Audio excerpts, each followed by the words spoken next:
Hi, guys. Hello. Ready. Alright. Your initial thoughts on Missouri State?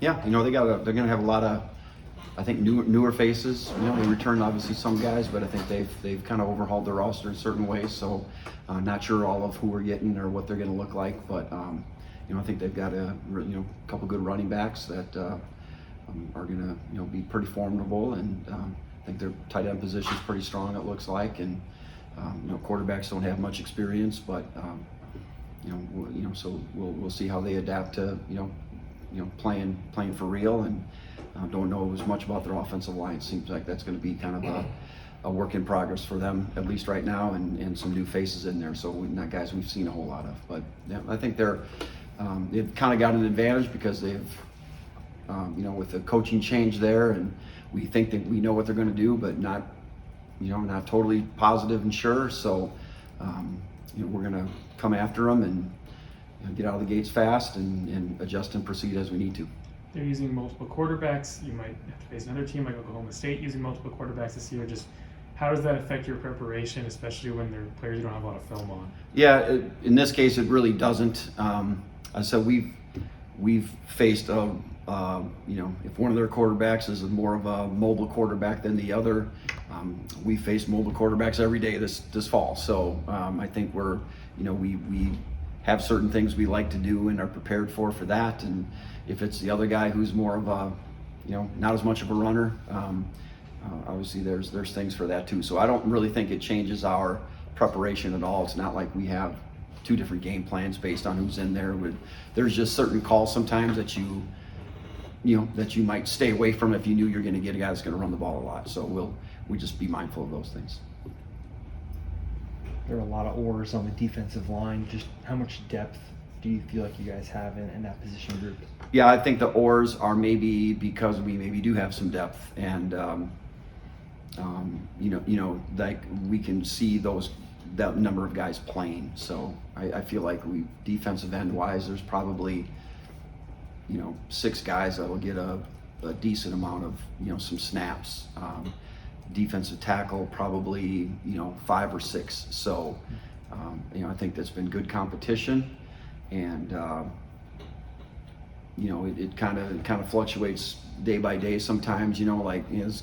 Guys really look good the last couple days, and then then the other guys start coming on. So I think it's been good for us because I think it helps our depth and makes us feel like we can put a number of guys in there and not really see drop off. So that's what those oars are about as much as anything else. For you as a defensive coordinator, what do you look for in a week 1 game that makes you feel better about or out for the first 4 weeks of the season? Yeah, well, obviously we know that there's a lot of things about last year that probably at least defensively weren't satisfactory, and things we know we need to improve upon if we're going to be competitive week in and week out on the schedule that we're going to play. So really it's for guys to get out there and remember their training and perform in a way that they've been coached and what the expectations are. If we can do those things, like for us, it's just the basic parts of playing hard and playing fast and being physical and doing things in a fundamentally sound way. And if we can just start with those kind of things, I feel like that we'll be okay. So we're worried less about all the different kinds of defenses that we're going to run, and we obviously have them, but we're really thinking more about we've got to become a more dominant unit than we've been. We got to assert ourselves more. We got to start faster. We've talked a lot of times in the past about playing physical and what it really means to be a physical player, and we need to accomplish those things. If we can start with that, I believe the rest of it will take care of itself. Brian, one of the oars, I believe, was Burrows and Grant. Did Grant have a good camp? Yeah, Marv's done a really, really good job. Some of that a little bit is, OJ Burrow's been, he's been a little bit slowed, at least for part of camp with a minor injury, so he's back to full strength. But if you're just asking about Marv, I think I feel like the light bulb's gone on in certain ways for him. I think he's really become a lot more serious about what he's doing. Spent a lot more time on it. He was in here yesterday afternoon. Hey, Marv, walking down the hall. What's going on, Marv? Hey, I'm just in watching some film. Well, that would have never happened last year. So, you know, the fact that he's really, I think he's driven to be really good. And I just noticed him today, just practicing extremely hard today.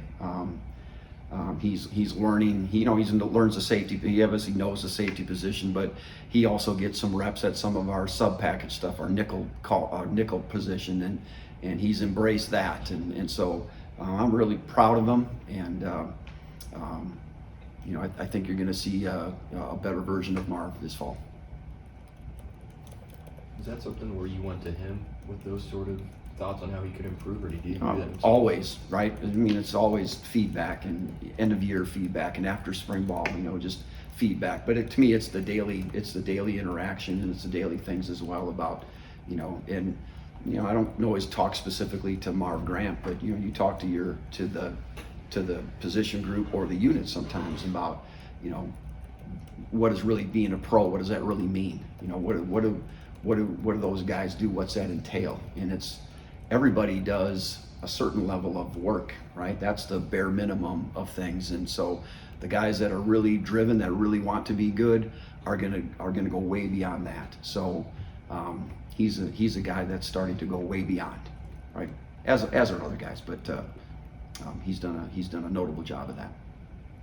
You talked about just seeing guys trust their training and coaching and starting there. Is there one position group on the defense that you feel like is best equipped to go out and do that, or has shown you that throughout camp? Well, we probably have the most experience in the secondary. You know, we turned a bunch of guys that have played a lot of snaps. So 2 years ago they were playing because that's all we had.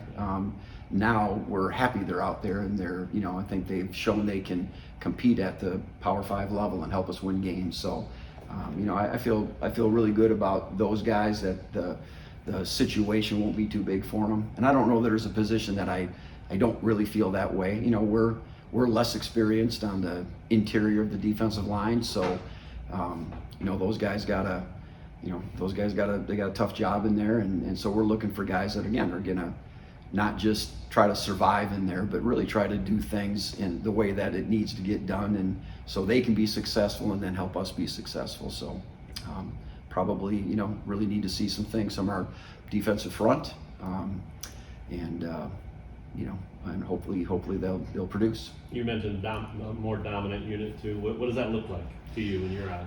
Well, we talk about really stopping the run, right? The games that we were successful last year, we did a really good job in rushing defense. The games we weren't successful last year, we did not do a good job in running defense. So certainly making it difficult for a team to have any kind of consistent success running the ball, where they feel like we can't even try to run it. That we can't. You know, that's always a good sign to me.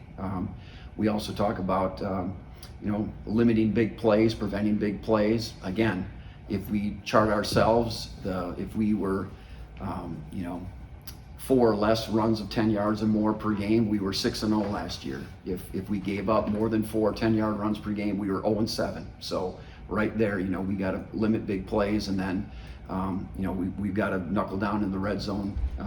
For a while last year, I thought we did a pretty good job. Towards the end, it kind of got away from us, but you know, when a team gets in the scoring territory, it's, hey, we got to get a takeaway, get a turnover, right? We got to get a 4-down stop, or we got to force a field goal attempt, and we, you know, really keeping people out of the end zone. So if you can stop people from running the ball, eliminate big plays, and then, you know, force field goal attempts and not extra points, I think that's a good recipe for success. So that's sort of what we've talked a lot about that, and I think we're going to get it on Friday. Coach, as a season opener, how much can a full house and a rowdy student section help your defense? Yeah, it'll be fun, right? So they'll make it tougher on them. Obviously, from an offensive standpoint, trying to communicate and things like that. I think that's the more the better, right? The louder the better. So you know, and sometimes that might make it tough for us to communicate as well on defense, but quite honestly, you know, we practice every day with the music at I don't know what level, but my ears hurt all the time. So, so I feel like we're going to be probably a little bit more used to that maybe than they will. But Missouri State's they're a good team, and they've played Power 5 teams well over the last couple of years. So certainly not taking them lightly at all, or diminishing what their capabilities might be. That's a game where we're gonna worry about ourselves. We're gonna do the very best we can, and trust that the process that's gonna get us the end result of what we're looking for to. Anything else for Coach?